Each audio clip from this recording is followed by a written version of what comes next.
Dobro večer, poštovani gledalci. Još se nije slegla prašina od prošlonedeljnog gostovanja muftije Zukorlića u Živoj istini, a opet večeras gost koji će, siguran sam, samom svojom pojavom uzburkati ne samo crnogorsku javnost, nego i javnost u regionu. Oslobađajućom presudom pred Haškim tribunalom krajem novembra, nagovještajem da bi vrlo brzo mogao doći na čelo vlade Kosova, Ramuš Haradinaj našao se posljednjih mjeseci u fokusu pažnje, ponovit ću, regionalnih medija.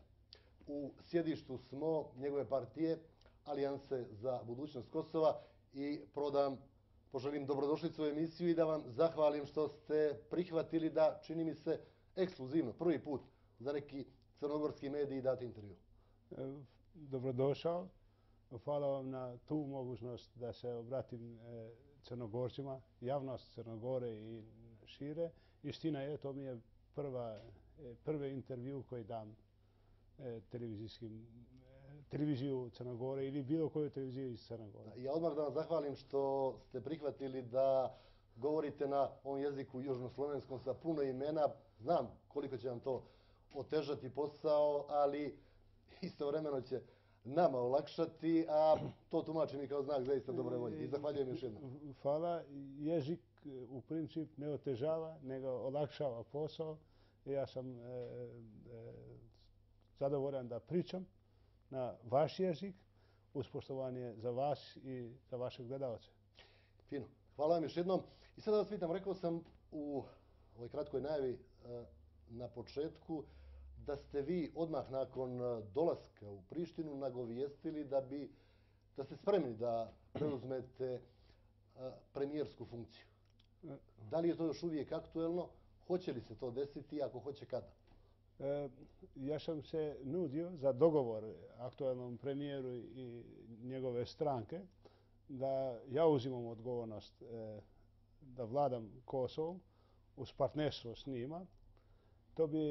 Ako bi to desilo, još nije se odlučeno da li će biti, to bi mi dao godinu dana unaprijed, prije redovno vrijeme, kad su izbori, kad je to veoma moguće da se desi preko izborima, ali da ne gubimo vrijeme, da počinemo prije raditi. Nije odlučeno još, moguće da će se desiti, ali ne mogu da najavim na koji smjer će to završiti. Znamo tako da uz našu dinamiku i politički život ja se spremam za tu dužnost i preko izborima, inače koji su planirani ove godine. Vi ste nepunih 100 dana, ako se ne varam, bili na čelu vlade, onda vas je poziv Haškog tribunala prekinuo u obnašanju te funkcije. Vi ste dobrovoljno otišli 5. marta ili 9. marta, ako se dobro sjećam, 2005. Možda iz te činjenice crpite neku vrstu moralnog prava da nakon povratka, nakon oslobađajuće presude, ponovo dobijete funkciju koju ste imali prije tog procesa. Ima tog argumenta koji je jak, pošto to je istina kako ste rekli. Ja sam otišao iz tog dužnosta. Svega toga, uz svega što se prošlo do sada, ja sam potpuno odgovarao u moje obaveze prema međunarodnom zakonu i međunarodnom tribunalu za bivšu Jugoslaviju.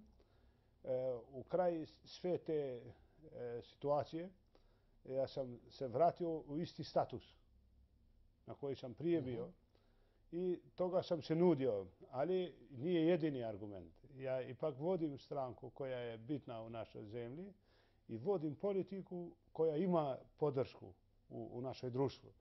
Znači, imam taj argument, ali imam i one argumente koji su bitni za našu demokratiju, za tu dužnost.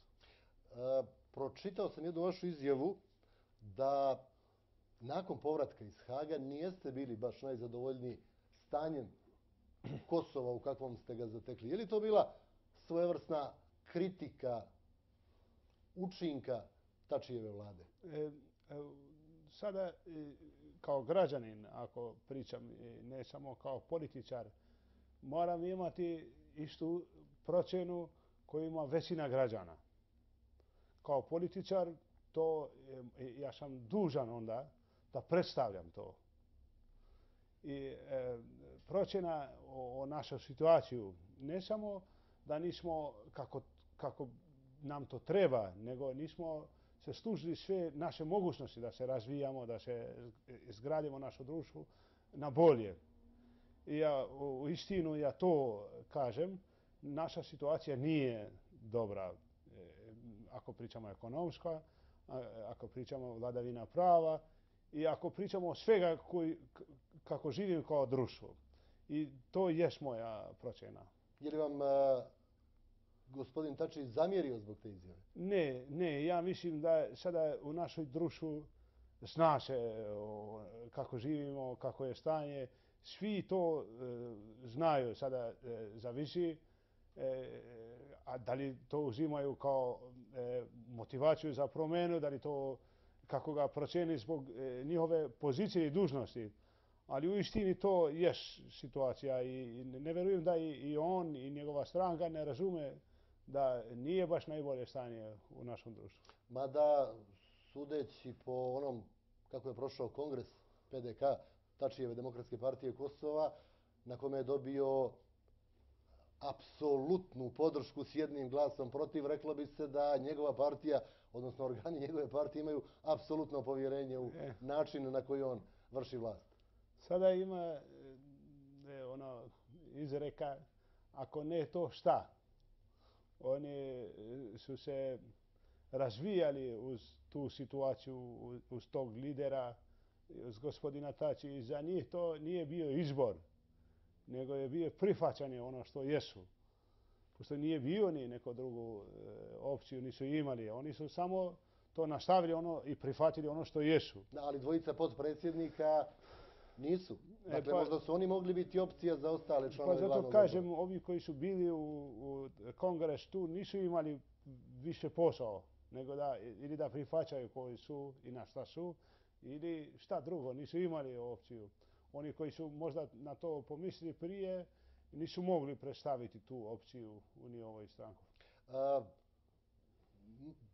Postoji objektivan problem u pripremi ovog intervjua, jer novinar iz Crne Gore osuđen je na one izvore koje može da čita sa crnogorskog, srpskog, hrvatskog i bosanskog jezičkog područja. Ja sam pronašao jednu prednovogodišnju izjavu premijera Tačija da on do izbora ne planira da abdicira s funkcije. Onda mi je kolega Adrijatik Keljmendi danas prije početka intervjua kazao da je juče ponovio taj stav i da se spekuliše da ste se vas dvojica navodno negdje prethodnih dana sreli i razgovarali na tu temu. Da li je zaista bilo tog sastanka? Istina je, imali smo priliku da pričamo o ovome. Dogovor nije, ili ta opcija nije rešena. Ja imam ponudu koja stoji, koja ponuda nije baš lakša. Ja nudim da se promijeni vlada. Imate ponudu koju ste vi uputili Tačiju? Da. Sada od njega i njegove stranke nekako najvjerovatno se kalkuliše na koji način da se razjasni u kraju svega ovoga.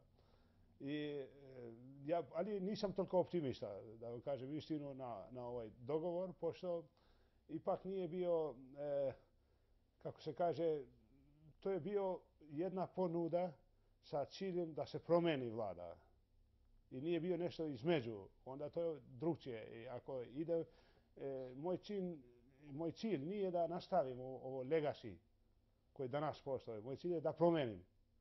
Ne nudite kontinuitet, nego diskontinuitet ove politike. Ne. I tu je razlika je velika inače na ovu situaciju. Sad zavisi da li on je sposoban da ulazi u takvo nešto ili ne na svoju situaciju koju ima. Iz ove teme izlazim pitanjem, odnosno nuđenjem vam na komentar jedne konstrukcije koja se u mnogim medijima, kod političkih analitičara često mogla čuti i pročitati, da je to neka vrsta tripartitnog sporazuma koji podrazumijeva da vi dođete na mjesto premijera, gospodin Tači na mjesto predsjednika države, a u džentlmenskom sporazumu sa predsjednicom Jahjagom taj treći dio priče je da ona ode na neko atraktivno diplomatsko mjesto. Da li je bilo prije mjesec, dva tog dogovora? Ovo što sam ja najviše trudio je za prostor da ja vodim vladu. Mislim, to bi je bio u ponudu. Ali bili smo spremni isto da rešimo i posao za Tači, za aktualnog premijera. To bi značilo predsjednik. Ali nismo se išli na taj deo.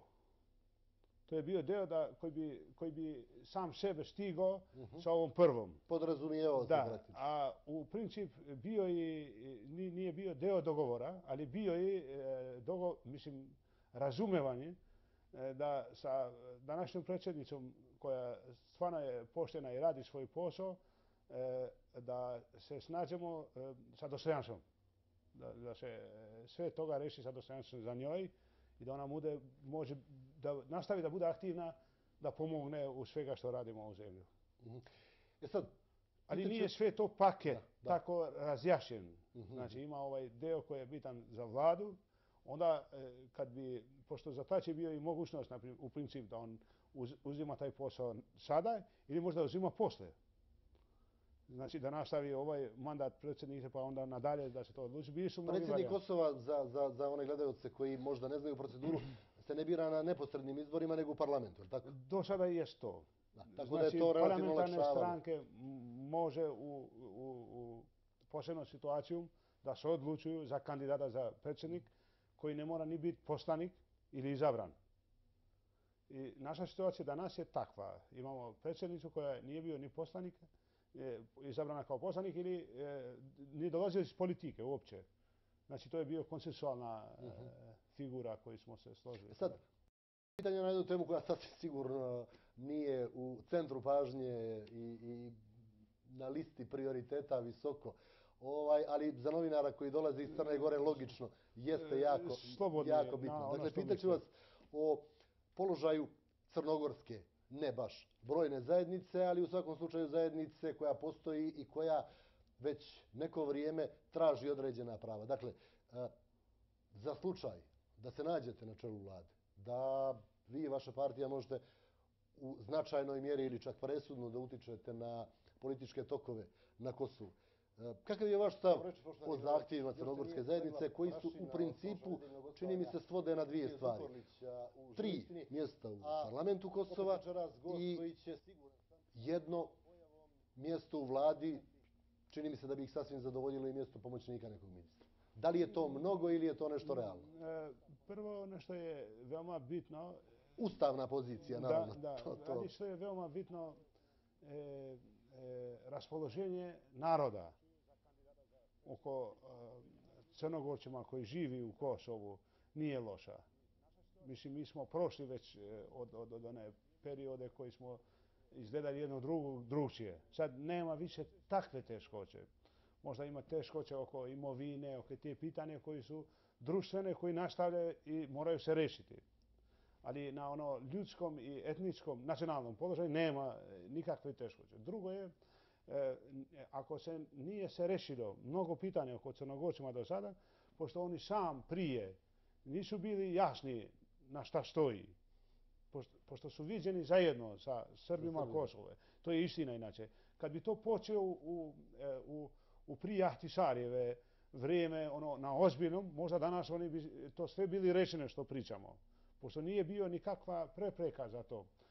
Sada vidim da su aktivni. Imaju i stranke, političke stranke, ali ima i predstavnike koji su aktivni oko toga. Moji kolege u stranku pričaju s njima. I redovno to na kontakt. I da ne bi ja sad rekao koliko mjesta u Skupštini, ali znam da ide na taj pravac, da se nađe rešenje za to.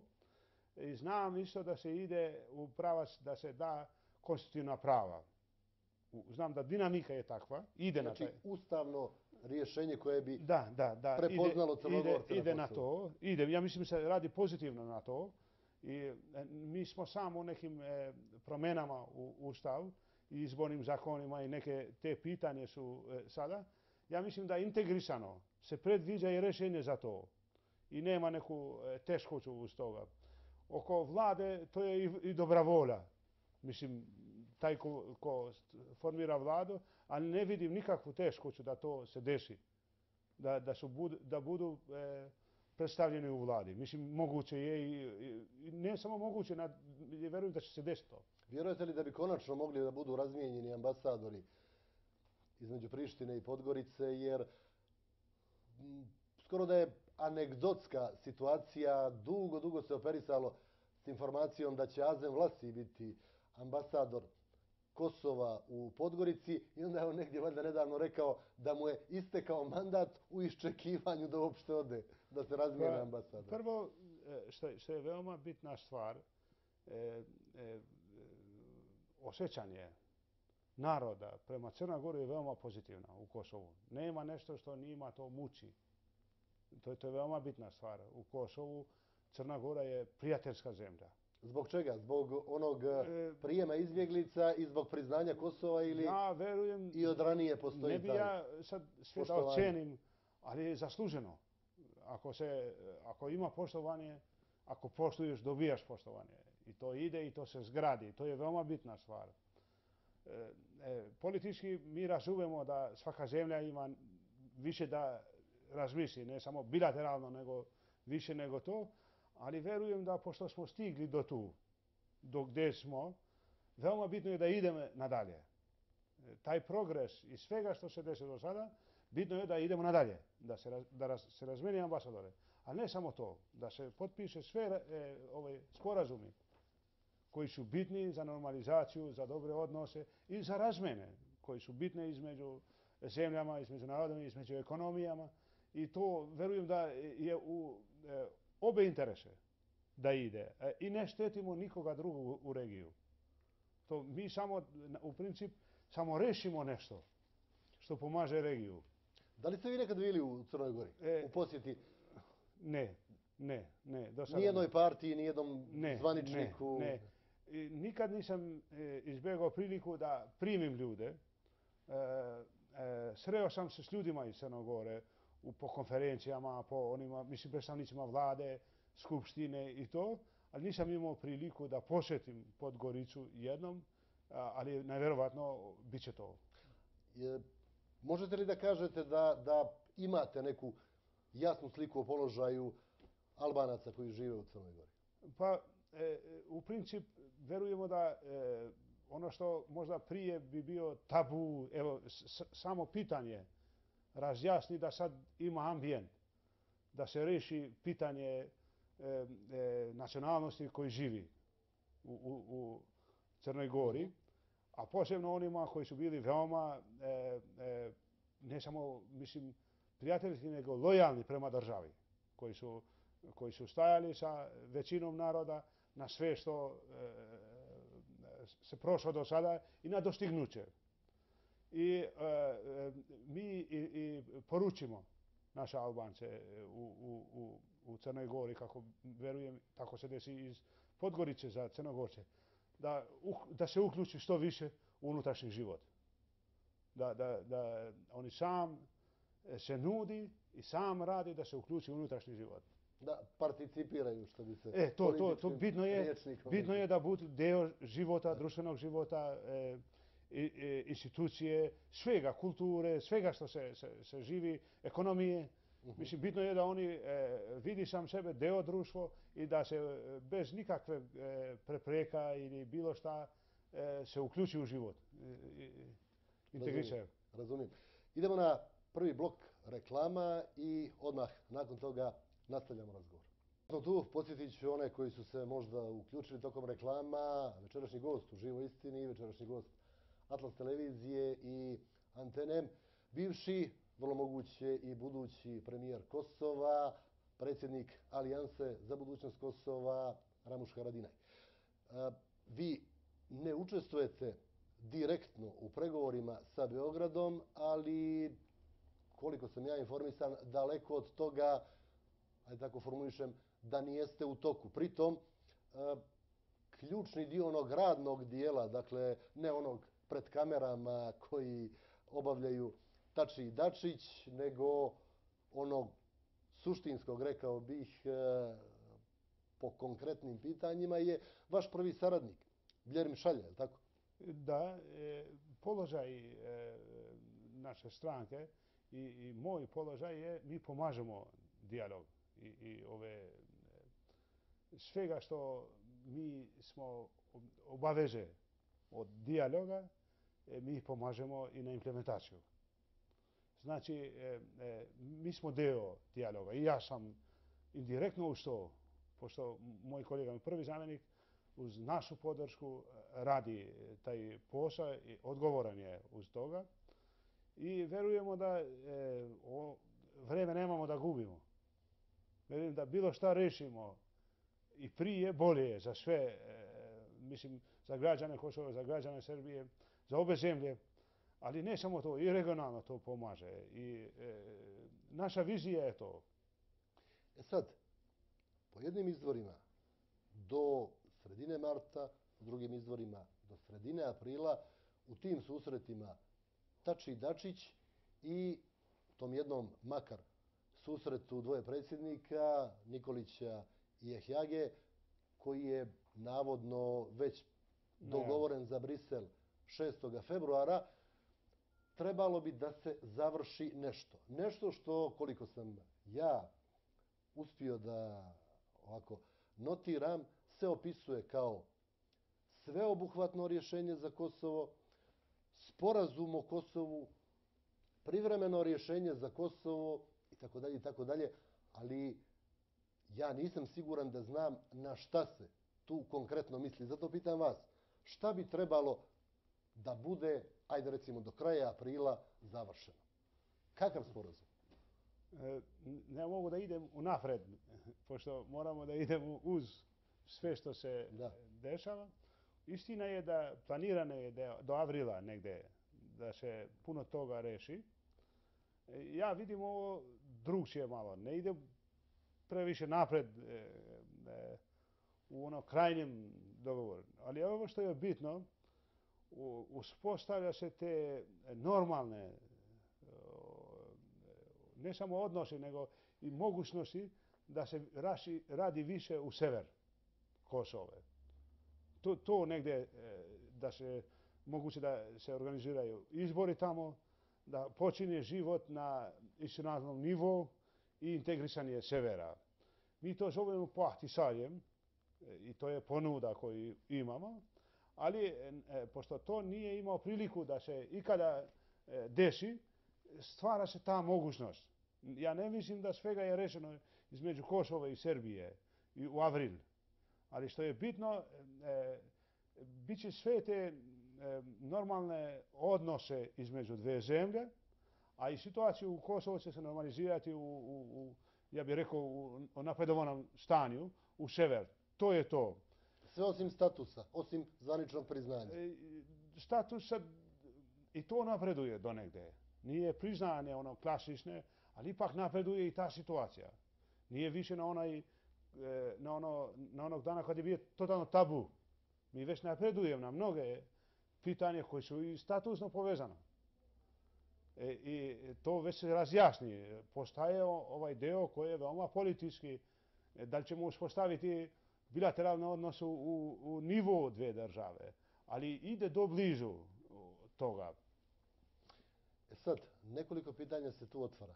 Dakle, na posljednjem sastanku 17. januara u Briselu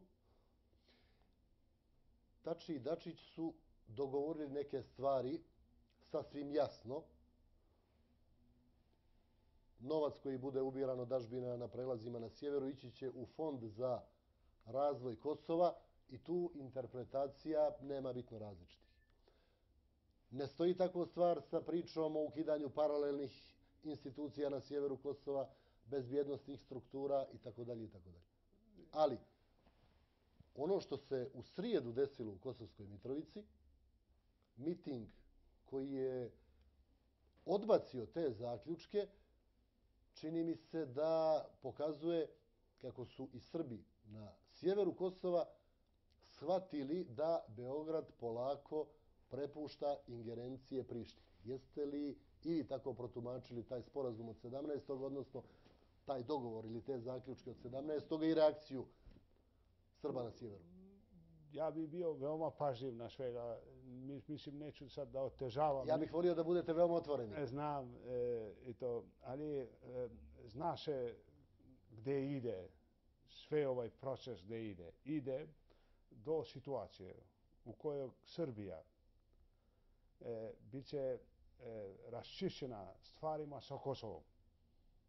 Da kažem raščišćena, ne može Srbija negde u avril kad se lansira taj proces za datum pregovora da nastavi da bude uz ulogu koja drži ili koja pokušava da drži do sada u sever. To ide na taj pravac. I sada to nije samo izolirano kao takvog, nego sve te dogovore su bitni za sve, za celokupne odnose, ali imaju direktni uticaj i u sever. Svaki taj dogovor ima direktni uticaj u stanje u sever. I Srbija to ide tog pravca. Ja mislim da tu fali komunikacija između severa i Beograda ili ima nerazumevanje, ali to ide na taj pravac. I to je poznato. Nema nešto drugo, zna se gde ide.